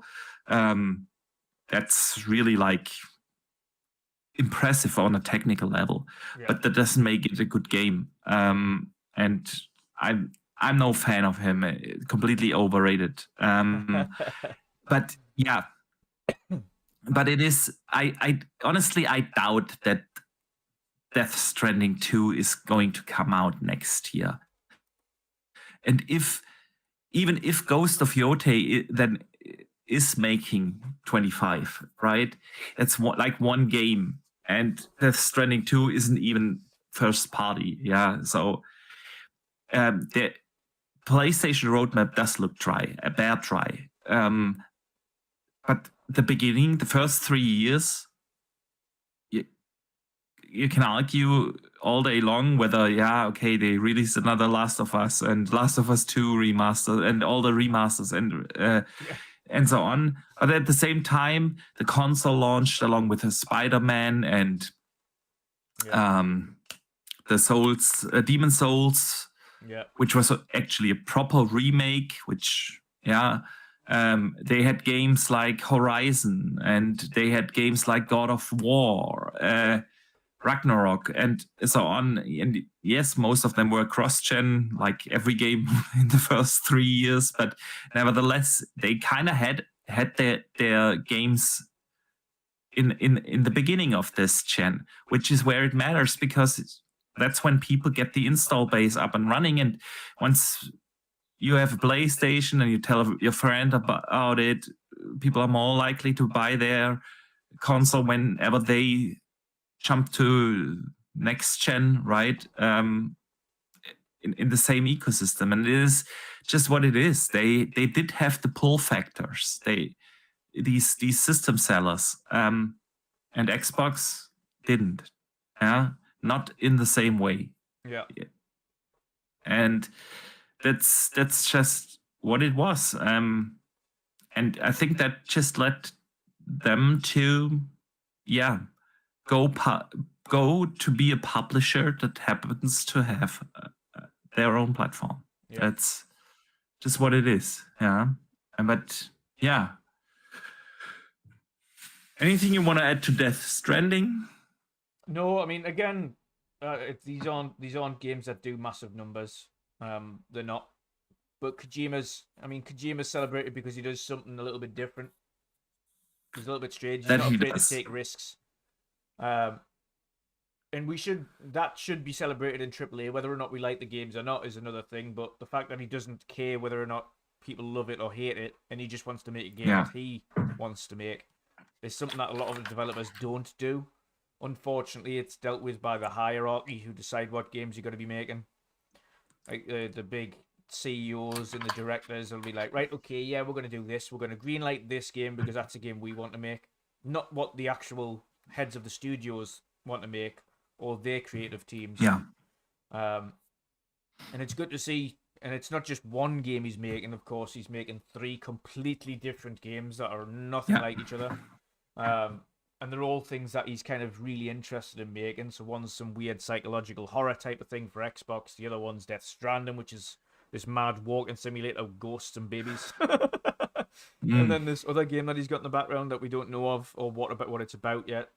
The ominous cloud game. By the way, do you think, because I've seen someone ask that question, sorry, I forgot who it was on Twitter, and I thought it was an interesting question. Now that we've seen Death Stranding 2, and again, on a visual graphic side of things, it There's no arguing. It looks fantastic. Yeah. Will OD, which is the Xbox game, right, also use the Decima engine, or because he doesn't have his own engine, he doesn't have his proprietary engine, But and if you got your studio, is he not using Unreal for OD? is that confirmed? I think he was using Unreal for OD because he was using the meta human thing for his. I'm not sure. Honestly, I'm not sure. He showcased the faces for the characters in meta human. He did do that, but I can't remember. At least I can't remember. So maybe someone in the chat knows. Meta human Unreal. So I think if he's going to use the meta human, which is an Unreal add-on, then he'll be using Unreal Engine 5 for OD, which is really strange. But again, I don't think I don't think they'll let them use Decima on another platform. Yeah, obviously that is also something you really a Sony proprietary engine, making its debut in an Xbox ecosystem exclusive game, right? Would be like super strange. On the other hand, in one single studio to have like two very different engines, right? You can't leverage the tools you develop for one or the other in the other games and so on. Also weird. Yeah. Don't get me wrong. I mean, big publishers do that, like a Ubisoft. They have the Anvil engine, they have the Snowdrop engine, they have different engines. But it's something different. Yeah, a Kojima Productions isn't a Ubisoft. Yeah. So what engine was Metal Gear running on when he was developing that? That was Konami, wasn't it? But what were they using? I mean, I know the remake is using Unreal now, but Metal Gear Solid. Let me Google it. Yeah. Fox Engine, that's the one. Fox Engine. That's the one. Yeah, that's the Konami engine, right? Proprietary Konami engine. So yeah, he's accustomed to using multiple engines. And his staff must be extremely talented if they can use multiple. That's the thing. For him himself, I don't think it really does matter. Yeah, he's not the one coding for it. He's not. That's not what he does, right? Yeah. It's the software engineers that do need those skill levels. So, yeah, man. Interesting. We shall see. All right, Dutch. Something good. Let us talk about something good. Okay. Dragon Age Veilguard is coming out end of the month, right? Yeah. Which is good. I'm honestly, the more I see of the game and the more I hear about the game, the more excited I get. It does sound that they are going to hit every single note I like in a high fantasy action RPG. October 25th, I think. Very end of October. You haven't got very long to finish Visions of Mana. I don't. It is tough times, especially with Vessel of Hatred coming out next week, right? Yeah. Screw me, hey. But good luck with that. I know. But hey, if Play Anywhere is true for Visions of Mana, and I can play it not just on the console, but I can also play it on the alley, that increases chances that I might be able to finish. Yes. So, anyway, back to Dragon Age, man. Awesome news. Hans Zimmer. Hans Zimmer is actually how you pronounce it properly. Hans Zimmer. The legends. Yeah. Hans Zimmer. I'm a huge fan of him. I actually was at a concert last year. No, early this year. Somewhere in spring this year. Yeah. He was on tour and he was close to Stuttgart. He was performing in Stuttgart, which is close to where I live, like 45-minute drive or so. And I've seen him live, man, on stage, with an orchestra. Yeah, amazing. Just goosebumps when I'm just thinking about it. Yeah. Awesome guy. Awesome composer. One of the very few He's really got better as times went on. If you have, when people keep mentioning things that people know, they're like Hans Zimmer, the soundtrack creator of Gladiator. I'm like, but that wasn't even his best work. People know Gladiator, but Interstellar was significantly better. The Dark Knight was significantly better. There's so many different Pirates of the Caribbean, significantly better. Batman. Yeah. The list goes on. Yeah. Dune is awesome, dude. Yeah. Was it not Blade Runner as well? Was that not him? Yeah, I think so. But it was also one of his early works. And even 2049, though, the newer one. The newer one, I don't know. I'm not sure. Anyway, Hans Zimmer is doing the soundtrack. Doing the soundtrack for Veilguard, and he uploaded the main theme. Yeah. And it sounds phenomenal, man. Epic as fuck. It's like, if I didn't know that I would already that I'm already super excited, but with such a soundtrack, this is going to be one epic game, man. Yeah. I cannot wait, and just wanted to share that. Yeah, I don't blame you. Hans Zimmer's he is pretty much the best at what he does. I mean, there's a lot of extremely talented producers like Hans Zimmer, but not many can stand toe to toe with him for the sheer quality and volume of work that he's done that is at high level. Like I say, the Interstellar soundtrack stands out to me as just an absolute masterpiece. Yes, it is masterpiece. True that. And it captured. It's just the way he managed to capture the essence of each scene when he uses them as well. Yeah. Agree. And a good soundtrack makes such a huge difference in a game, right? Yeah, it does. When you think about some of the most iconic games, right?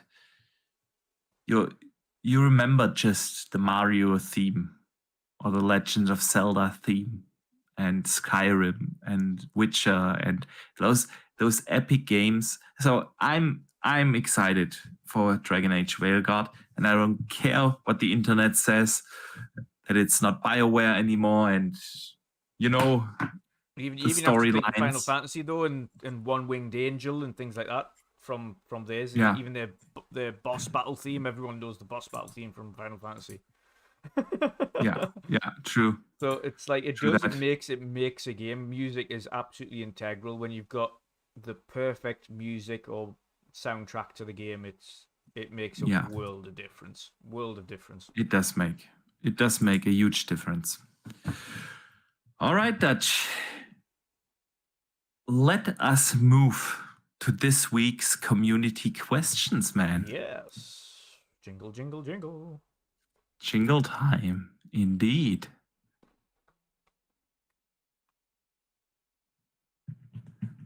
All right, Dutch. All right. So, like every Wednesday, you can... sorry, that was the... Let me start again. Yes. Every Wednesday, we ask, of course, our awesome community to write in questions, topics, things you would like us to discuss. You can do that on Twitter, or X. You can do it here on YouTube. Some people send me questions via Xbox or PlayStation. Wherever you want, send in your questions. And a lot of people did that this week as well. And I want to start with one from Jordan, aka Berserker This. Yeah. it's more a statement that is phrased as a question, a simple one. Starfield Complete Edition on PS5? Question mark. We've seen that might not happen at all. I've seen some discussions about Starfield maybe never coming to PlayStation at this point.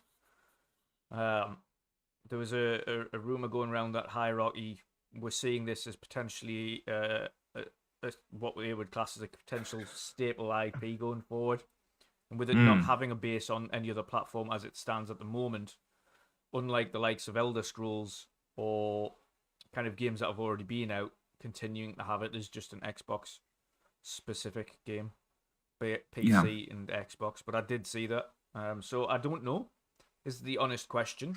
I think if it was going to be, we'd already have heard about it by now because of how quickly we got the turnaround for Indie.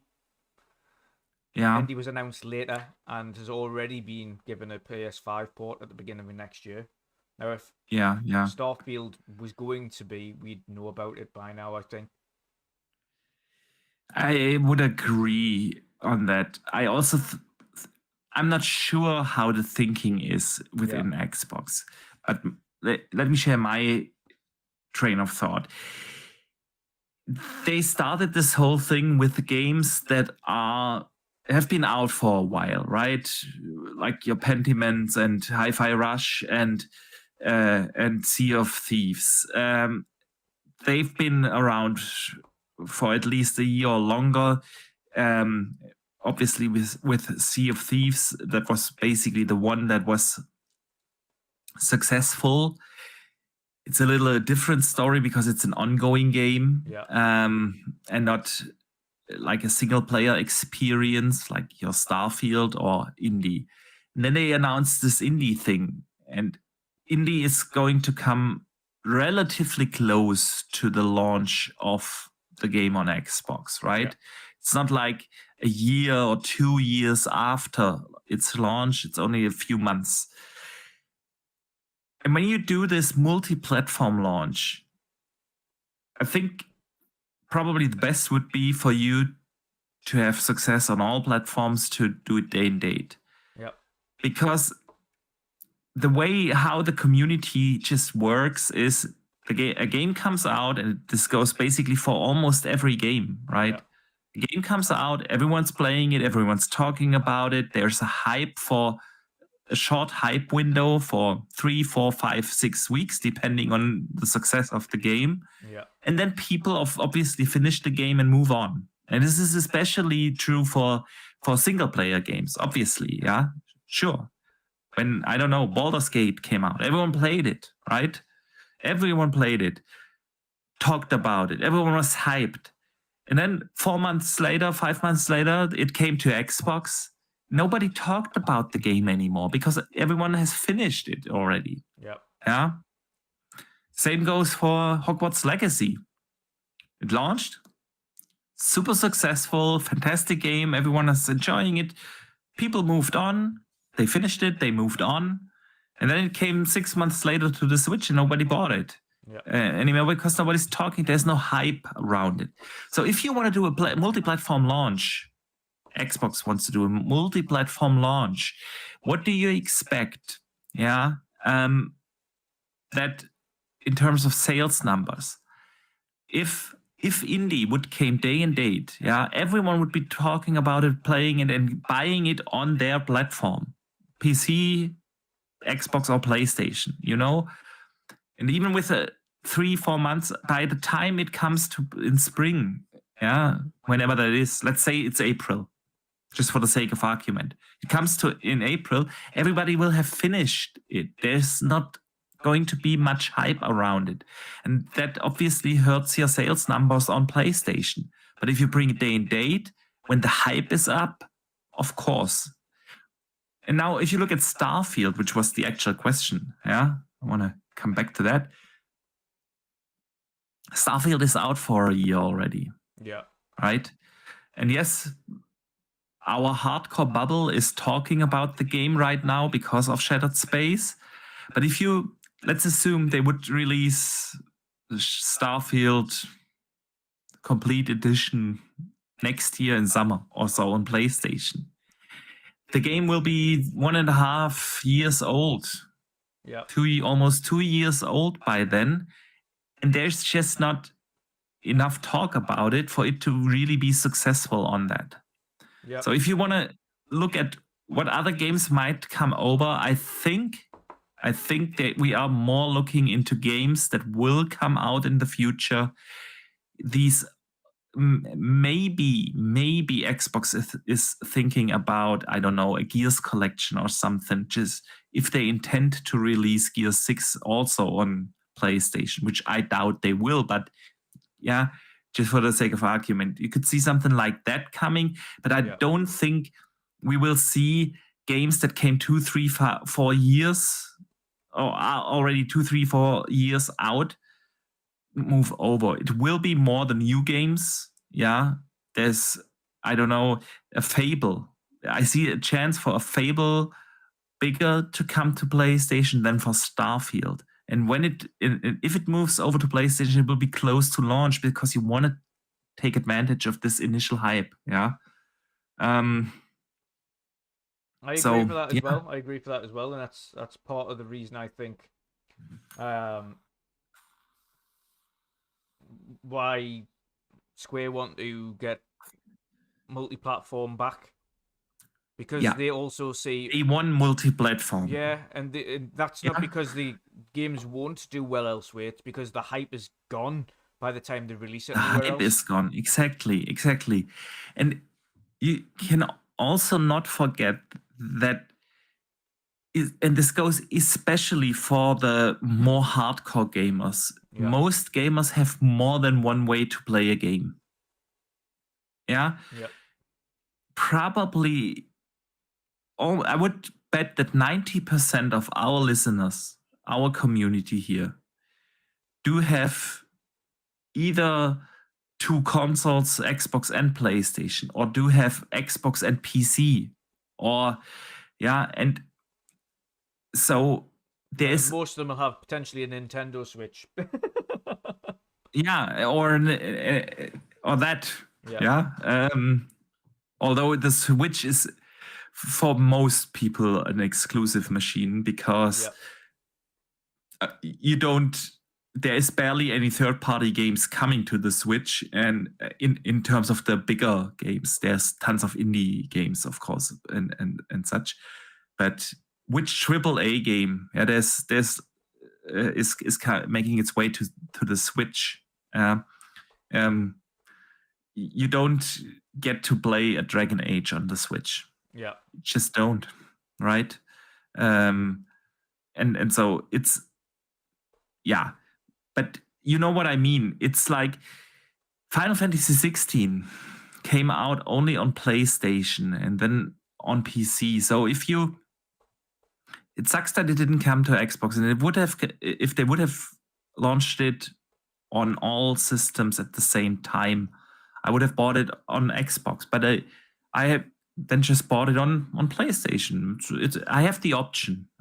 Others don't have a PlayStation, they have a PC, then they buy it on PC and be gone with it. And if it now comes to Xbox and there is no hype around the game anymore because the game will be 2 years old by the time it comes to Xbox, and most people, am I going to buy it again on Xbox? Probably not. I have played it. I own it.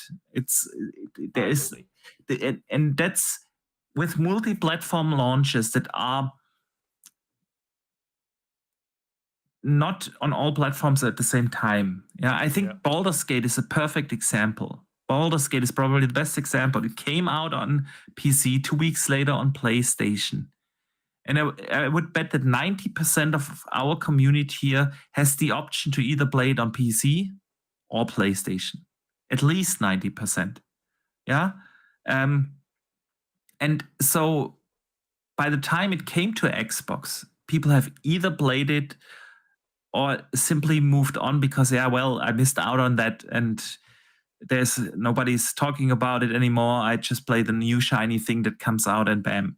There's always the one guy that is the exception, no doubt. But most people have in this day and age, the option to play on more than one system.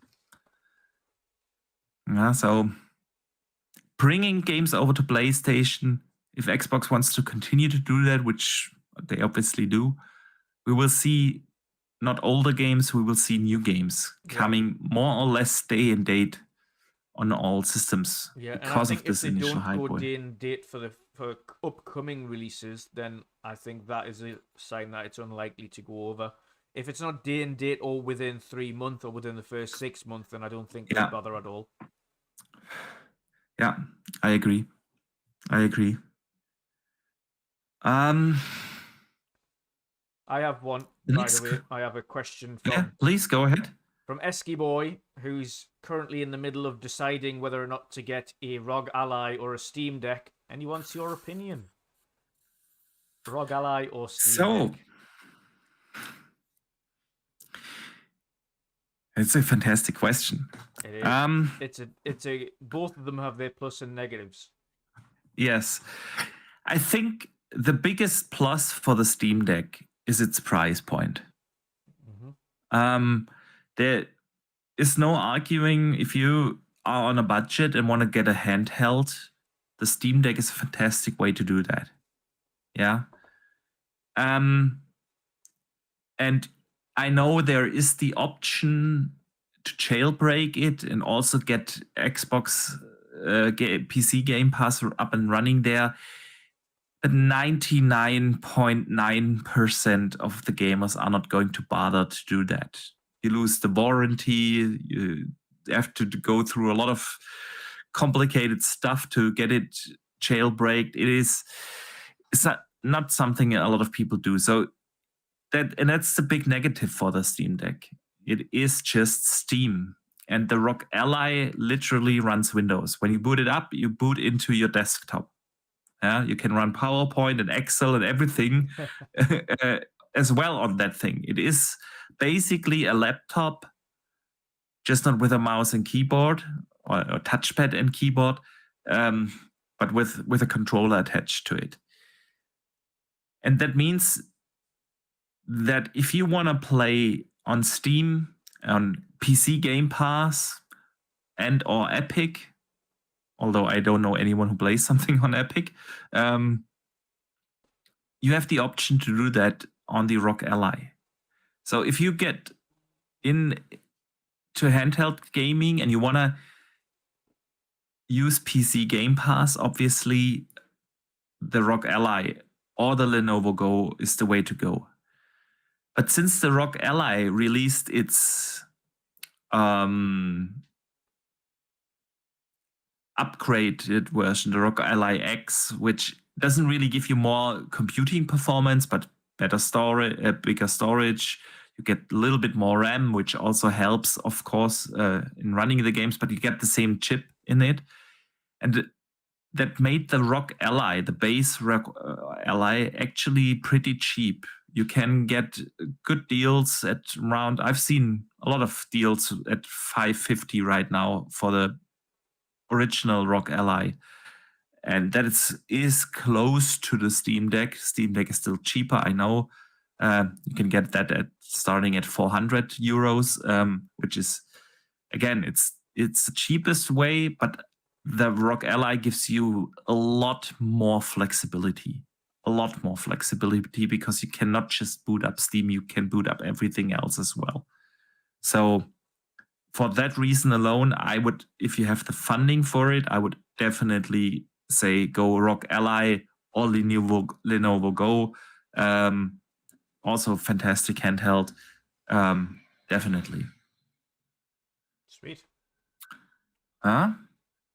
Stormplayer DX writes in and asks this question, interesting one. What about Nintendo at this moment? Lately, there's so much going on. So the question is, what do you think when they announce the Switch successor or anything else?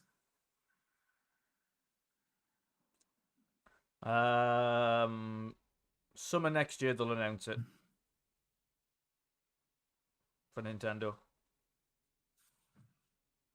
Summer. They've said they won't be talking about anything until fiscal year 2025, and depending on when that starts, I think honestly they'll do the full unveiling of it in the summer showcase or something next year. They didn't say fiscal year, they said calendar year. Ah, in which case, then I'm pretty sure about that. Summer. Listen, I think And by that summer, I mean like June showcase season. I don't think so. It's gonna be earlier. Because I think they try to do the same what they did with the Switch, because it worked so well for them. And honestly, it's a smart thing what they did. They launched the console in May. And that's very untypical because every PlayStation ever released and every Xbox ever released came out in November. Every single one. And what happens at launch? The hardcores pre-order and the console will sell out. Yeah. It happens all the time. Didn't happen for the PlayStation 5 Pro though, but usually that is what happens, right? So you have your initial stock, the hardcores pre-order, buy it out, and for the first 2, 3, 4 months into a console generation, it's going to be difficult and challenging to get your hands on one of these devices. Yeah, we all know scalpers and so is always an option, but it is difficult. And when you release your console in May, you get that first initial wave out of the way for the holiday and Christmas season, which then also is like the big thing. If you like PlayStation and Xbox always do, they launch in November and they miss that first Christmas holiday season. Yeah. Easy time because the systems are sold out. Yeah. And so with the Switch, Nintendo did it in May, and it was smart because the Switch was also super hard to get. But by the time November and December approached, it normalized and the Switch was available in stock, and they took along the Christmas period with them, and they're going to do the same thing. The console is going to come out May, maybe June, something like that ballpark. And so I think it's going to be early next year. So maybe March, maybe April. I don't think that Nintendo needs like this announcement 10 months in advance. They don't. When they announce the Switch 2, the hype is going to be all up. It's going to go viral. Everyone's talking about it, just given the sheer install base and name of Nintendo. Yeah. It's going to be up. I think they'd miss a trick You if they release the don't call it console a Super month Nintendo later. Switch. The Super Switch. Yeah. Yeah. I think That would be they cool. need to Super Nintendo Switch, harken back to the classic Super Nintendo. They'd miss a trick if they don't. I would love that. Yeah. It would be a perfect name. But I don't think that they are going to announce the console like super early in advance. There's no need for them to do that. Absolutely not. Yeah. And so they're going to do the announcement in April and release it in May. And that's it. Yeah. So we shall see. We shall see. Sith Lord writes in, should they scrap Assassin's Creed Shadows? Should they scrap Assassin's Creed Shadows due to the issue they are having? Or can Ubisoft turn it around and fix it? No, it's too late to scrap it. It's too late. The game is basically done. Yeah. Right? The little delay is not gonna make a huge difference. And outside of this little angry bubble online, the issue isn't as bad as people are making out. I agree. This is something in the hardcore gaming bubble where people, they are not sticking to the history of Japan. I've seen a few people mentioning about Yusuke, and the vast majority don't learn anything about Yusuke in Japan. That's like hyper detailed history that might know something about it. They've chose a very obscure character in the passage of time to cover, and people that are angry or race baiting people are getting angry about someone's skin color because of some historic thing that nobody actually knows about and nobody really learns about. So yeah, I agree. Yeah, it's not as big as making out. Yeah, and again, for them to move Assassin's Creed Shadows from, I think it was November, right? October or November to February is giving them like realistically 3 months. What can you change in a game of that scope realistically in 3 effective work months? Yeah, because you have to take a little Christmas break here and there, and then we're talking about the ballpark of 3 months extra development time. You're not gonna change the game toward it being more historic accurate. That would like take you 2 years to do that. Yeah. You're not gonna change its core gameplay elements. It's not gonna happen. Yeah, you polish it. You iron out some bugs. Yeah. And that's it. It's really not more than that. Yeah. So yeah, I don't think it will make a really noticeable difference for Assassin's Creed Shadows, and it's a way too expensive game to scrap it. Why would they scrap it? I doubt that, honestly. Last question of the day, Dutch, comes from the Apirist. And he asks, when are you both going to ditch the toxic Twitter/X and migrate over to Threads or Blue Sky? Threads is such a happier place for gamers. I'm already on Threads, but honestly, I don't really use it. I can't remember the last time I was on it. Yeah.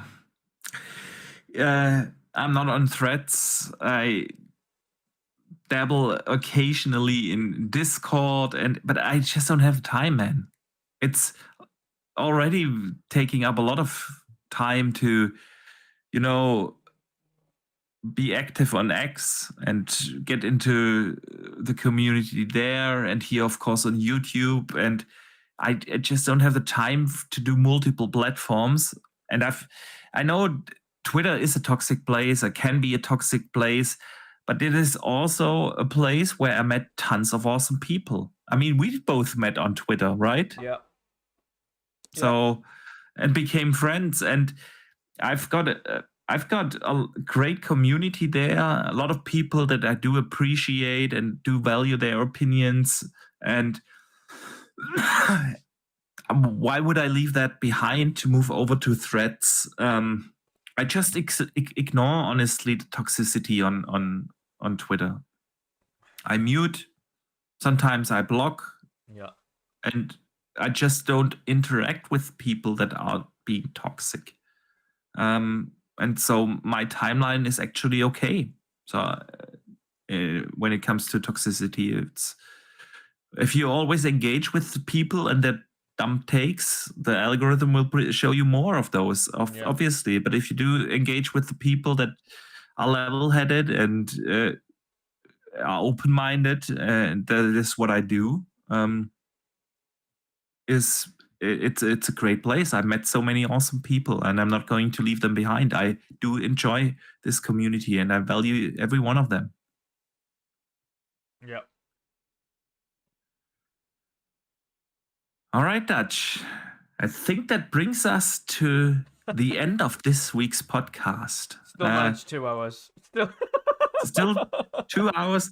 It was a lighter week for news. That's why we are not doing 3 hours as usual. But hey, still had a blast. Some good discussions. And I want to say a big thank you to our awesome community here. It's always a blast to talk with you about games. We just talked about this. The community is awesome, and the engagement, and sometimes we all have different takes, and that's fine. To have different opinions is totally fine. It actually strikes up a great conversation, right? And we have an awesome community here, full of passionate gamers, beautiful, nice people. I absolutely appreciate everyone who listened today or any other time, either here on YouTube or on Spotify or Apple Podcast. We super appreciate that. We do hope you enjoyed the show as well. But before we leave, Dutch, of course, let everyone know what you are working on, man. Bugger all. there you go. I need to get back. I'd honestly need to get back into a little bit more a routine of streaming and things again. But I need to be in the mind frame to do it. And at the minute, I'm just tired. So I'm just chilling, playing games in the background when I have the spare time, and of course podcasting every week with yourself. But I will get back into it at some point when I've got a little bit more energy back. And yeah, other than that though, you can find me everywhere at usual places at WandrinDutch.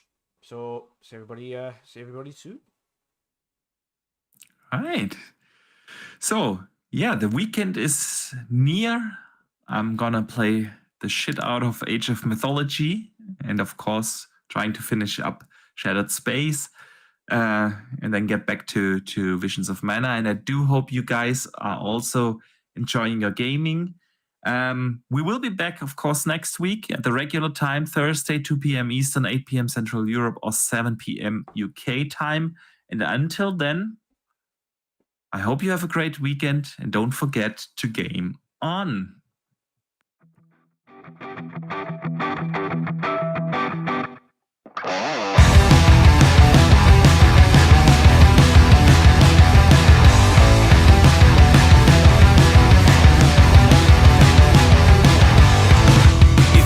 Got my number figured out, a motive born in drought and brevity.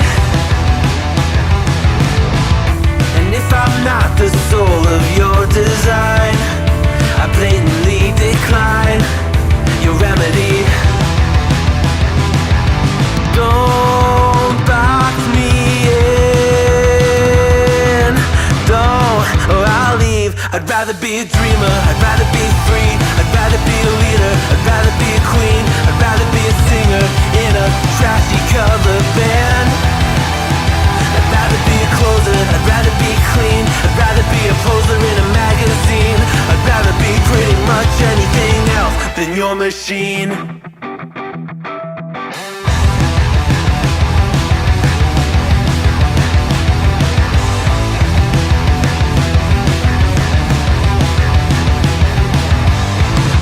Wasn't always just a single shade, a palette full of gray in reverie. And I can burn it brighter than the sun. I have a golden gun inside of me. Don't box me in, don't, or I'll leave. I'd rather be a dreamer, I'd rather be free, I'd rather be a leader, I'd rather be a queen, I'd rather be a singer in a trashy cover band. I'd rather be a closer, I'd rather be clean, I'd rather be a poser in a magazine, I'd rather be pretty much anything else. And if I fall behind, ignoring all the signs, if I lose the fight, I still rage against the night.